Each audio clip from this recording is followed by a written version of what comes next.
tell us exactly where the polling has gone on in this phase. Okay, so let's spend a moment looking at phase 3 and what happened on the third phase of polling. This is the famous India Today election intelligence dashboard, our very own magic wall. 78 out of 243 seats going to the polls today.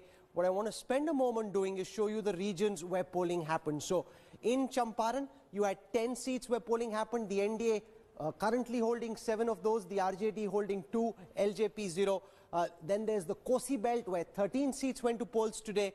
In Mithilanchal, 31 seats went to polls today. And then in Seemanchal, 24 seats. So it's in Mithilanchal and Seemanchal where the majority of the polling has happened today. And remember, many of these seats are strongholds of the Gathbandhan. This is where the Yadav Muslim combined together form a very, very formidable social coalition. You've got, though, this time round, parties like the AIMIM, the BSP and Pappu Yadav trying to chip away at these votes. Will that work?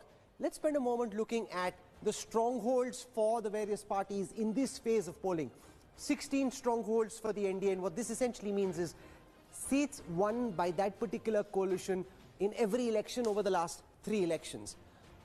Let's take a look at RJD strongholds. There are 4 RJD strongholds, but remember, when you look at this, there have been elections like the one in 2015 and before that in 2010, where especially in 2010, where the RJD did not do well.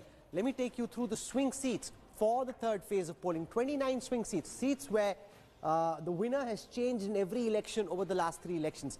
29 of those seats, currently 18 of those held by the RJD and the Congress, 8 held by the NDA.